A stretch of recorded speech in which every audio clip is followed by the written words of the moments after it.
Hi everyone. So just something a little bit different to add to our videos this week. I wanted to utilize all of the time, obviously, and the space that we have outside to practice. I normally wouldn't say like go do a ton do's on the lawn, but I thought if I could teach you some tricks or some movements that will really elevate your contemporary repertoire, now's a great time to do it. These are all things that I've wanted to show you in class or wanted to demonstrate or have us practice, but we haven't had sort of the resources like a crash mat or any kind of acrobatic padding, which is generally what you want to start learning on, just so you can, if you get a bump, it's not going to hurt too much. But doing it on the lawn is the perfect place to do it. It's squishy enough, it's going to take any load and hopefully not hurt too much if you do have a bit of a crash. So if you want to do this, just make sure there's no sticks or leaves or gum nuts in your space when you're practicing. And even though I'll probably take this off at one point, try and wear like a long sleeved outfit just so you don't get too itchy. But this should be interesting to have a go at home, and I hope you'll enjoy. Another one that a lot of you probably know how to do, just a standard knee drop over the two front feet. But for anyone who's younger and wants to give it a go, grass is probably the best time to practice it. This is one of those moves that will slowly progress you into other ones, like probably the knee jump and anything where you're counterbalancing and taking your weight off your center. So first thing to think about is always to leave your weight in the opposing direction. So we're going to go forward over our toes. I'm going to send my weight back. This is basically going to take as much pressure off all my joints as possible, and it will suspend the movement longer. If you throw yourself forward, you're just going to come crashing down on your knees, probably hit wrists, and it won't complete the movement like it's meant to. So this one you can't really you could step over and ease into it if you want to see what the feeling's like. You do just need to give it a go. You can definitely take it a smaller distance. So you can start from a bend and flick over there. But otherwise, if you're wanting to give it a go, you can use your hands up here to sort of keep your weight back. You just want to flick over without jumping and just lower yourself to the ground. I'm purposely not starting and doing a full roll through on my foot. It's going naturally, and it's sort of hitting more of my ankle and then down to my shin bone as I'm going. It's just sort of a practice one, keeping weight back, and just keeping the pressure off your joints is basically all I can tell you for that one. You can definitely, sort of start doing things like this that give you the sensation of going over your toes before you want to do it full out. But that one's another one that's just practice makes perfect.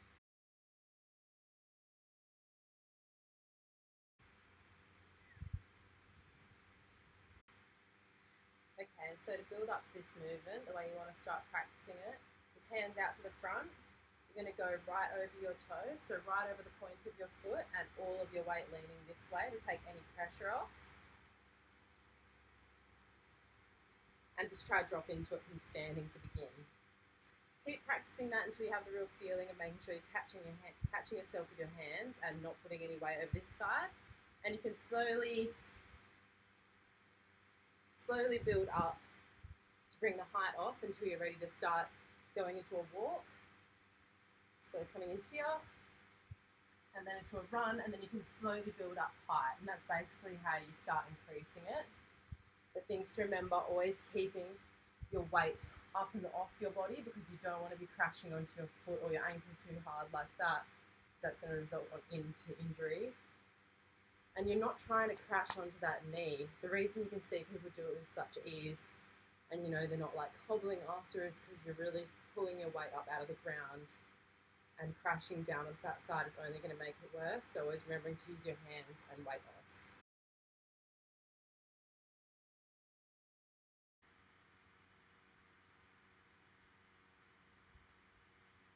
So you want to start by just learning to fall back on this leg into a seated position. So just catching yourself here and getting used to how that feels. After that, you then want to start peeking into a shoulder stand. So just resting on the back of the shoulders with your feet as high as they can go, trying to get a nice candlestick position.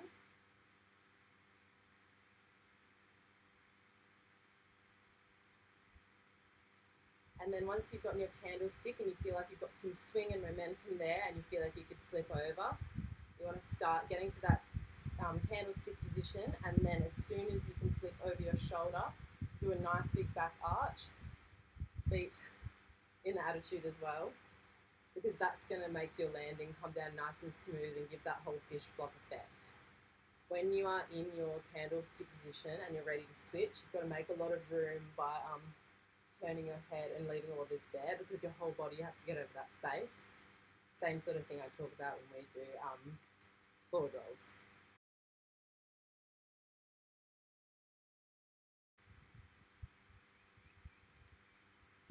Okay, this one's probably pretty easy for a lot of you, but it's a really good transition to get from standing to sitting. It's just a cartwheel into a folded knee sit.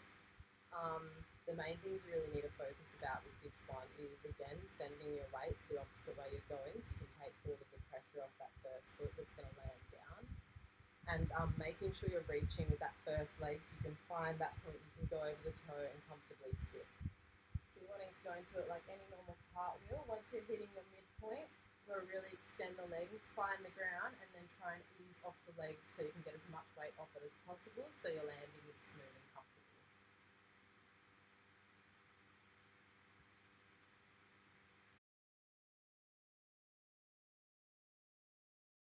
So for some levels in our last week of teaching, we tried a CC roll.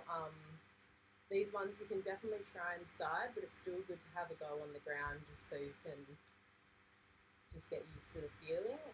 But I'll talk through these steps again for those who didn't get to do it.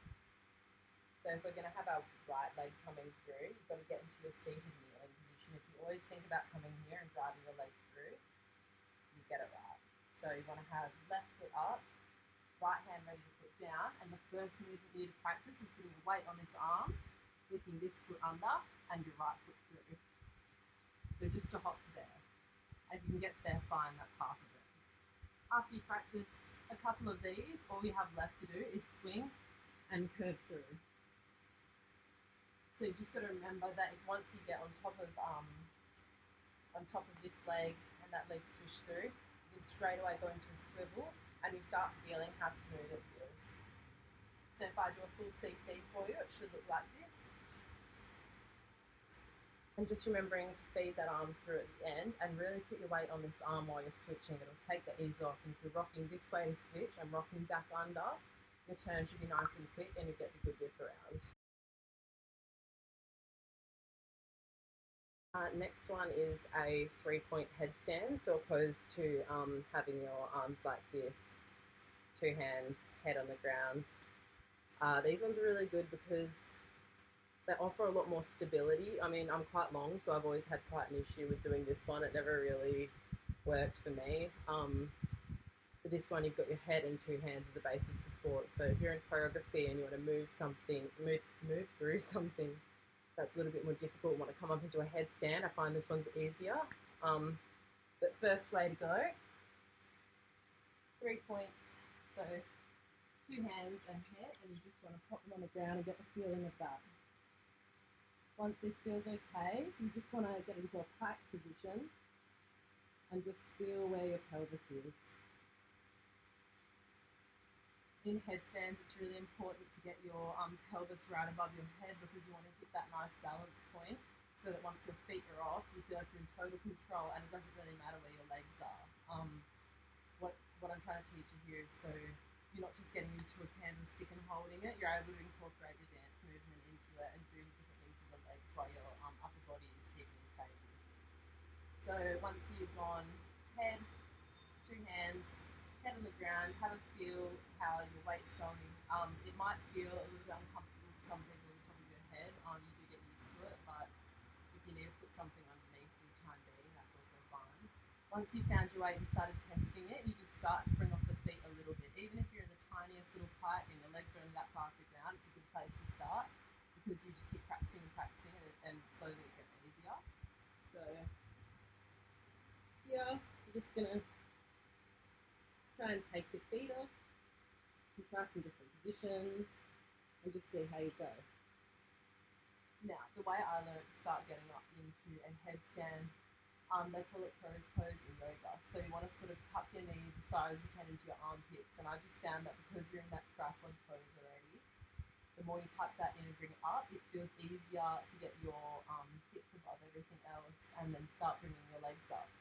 So if you try the crow pose, you go here, walk your feet in, knees to your elbows, and start here.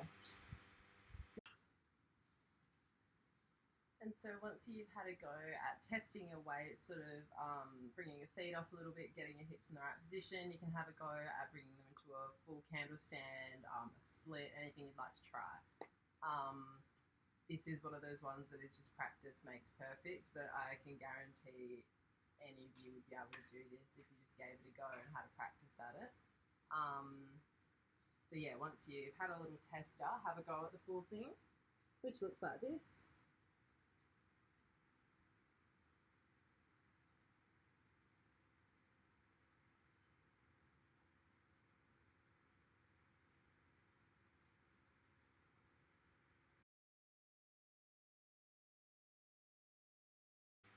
Okay, this one I've tried with a fair few of my classes, so for some of you this might just be a rehash and something to practice, or for some of you it might be new, and if you have practiced it, give it a go on the other side, following the same steps.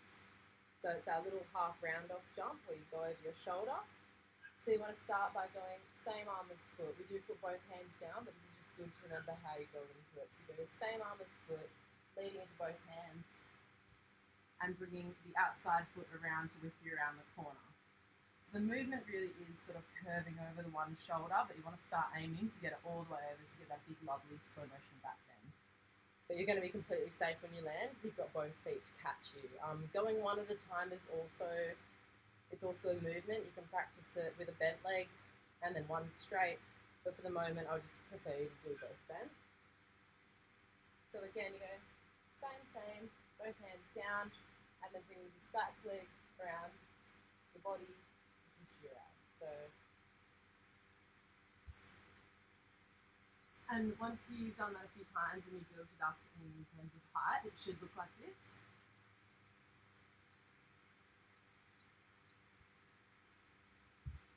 And when I'm doing the full version of it, once I've got my hand down and I've got my feet extending over, I really don't think about it at all. It's the weight of my feet coming over the top of my head and the sequential curve that'll bring you over. So once you get to that point, you don't really have to think about it, and you're always going to land safe, especially if you've got grass and you're going to land on both feet. So one more time, same, hands and curve.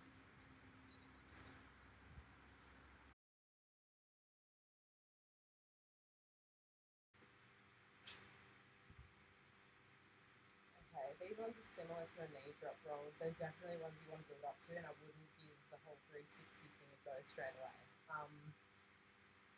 I know you can do them halfway, but I think I've gotten so used to doing them in the full that we'll just see how that goes.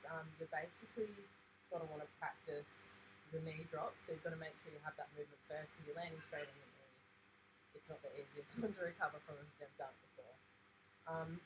Spotting, super important when you're doing a full turn. You need to whip and make sure you're coming back to the same spot, otherwise you're probably going to lose your orientation and not be sure where you are. If you want to start practicing the halfway, you just got to jump and make sure you're landing on that knee. So halfway, we're just going to try and land on that knee. It's the same as any of these movements which you might have learned lapping. So you basically just want to jump and learn how to land that and get the feeling of what it's like to do sort of like a spin to a drop. The way you just get better at this, again, practice. So you want to try your half ones. And then once you feel okay with doing full, your full ones. Now you notice that I'm staying quite close to the ground. Quite close to the ground. Trying to make sure I'm not getting too much height initially because you just want to get the action. And then just keep building and building until you get the height and the whip around. So it's just a matter of getting used to taking the weight off that leg and getting the height and the